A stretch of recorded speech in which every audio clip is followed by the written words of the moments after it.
प्रशासकीय अधिकारी म्हटलं की वातानुकूलित कार्यालय, बैठका, फायली आणि सरकारी कार्यक्रम अशीच प्रतिमा अनेकांच्या डोळ्यांसमोर उभी राहते.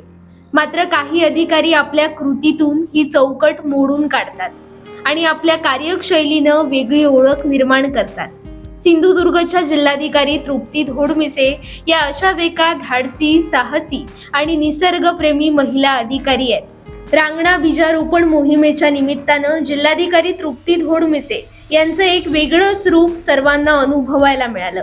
पहाटेच्या वेळी तब्बल 20 किलोमीटर सायकलिंग करत त्यांनी दिवसाची सुरुवात केली आणि त्यानंतर त्या थेट रांगणा गडावरील बीजारोपण मोहिमेत सहभागी झाल्या. तेवढ्यावरच थांबल्या नाही तर गडावर पोहोचण्यासाठी लागणारा खडतर ट्रेकही त्यांनी अत्यंत उत्साहानं पूर्ण केला. रांगणा गडावरून खाली येण्यासाठी सर्वसाधारणपणे वापरला जाणारा सुरक्षित मार्ग आणि पायऱ्यांची वाट सोडून त्यांनी शिवकालीन दुर्गम मार्ग निवडला, ज्या वाटेनं एकेकाळी छत्रपती शिवाजी महाराजांचे मावळे गड चढत उतरत असत. त्याच मार्गाने उतरण्याचा निर्णय त्यांनी घेतला.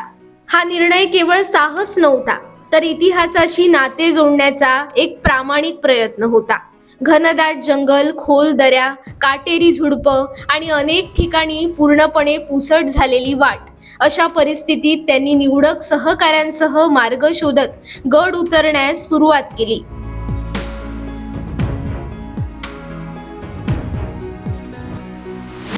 तृप्ती धोडमिसे यांनी संयम, धैर्य आणि आत्मविश्वास यांची साथ सोडली नाही. अत्यंत जागृतपणे आणि सहकाऱ्यांना सोबत घेत त्यांनी हा संपूर्ण दुर्गम मार्ग यशस्वीपणे पार केला. भर पावसात चिंब भिजत त्यांनी गडाचा पायथा गाठला आणि उपस्थित सर्व दुर्गप्रेमींना अक्षरशः थक्क करून सोडलं. जिल्हाधिकारी धोडमिसे यांनी केवळ एक महिला अधिकारी म्हणून नव्हे, तर एक सक्षम गिर्यारोहक, सायकलपटू आणि निसर्गप्रेमी म्हणून या मोहिमेत आपली वेगळी छाप उमटवली. प्रशासनातील उच्च पदावर असतानाही लोकांमध्ये मिसळणं, विविध साहसी उपक्रमात प्रत्यक्ष सहभागी होणं वा पर्यावरण संवर्धनाची मोहीम यामध्ये केवळ उपस्थित न राहता मनापासून सहभागी होणं हा त्यांचा स्वभाव या मोहिमेत प्रकर्षानं उठून दिसला. जिल्हाधिकारी तृप्ती धोडमिसे यांनी दाखवलेलं धाडस, साहस आणि निसर्ग प्रेम हे सिंधुदुर्ग वासियांसाठी कमालीचं प्रेरणादायी असून प्रशासनातील एका मानवी आणि संवेदनशील चेहऱ्याचं सुंदर उदाहरण आहे. शेखर सामंत, तरुण भारत न्यूज, सिंधुदुर्ग.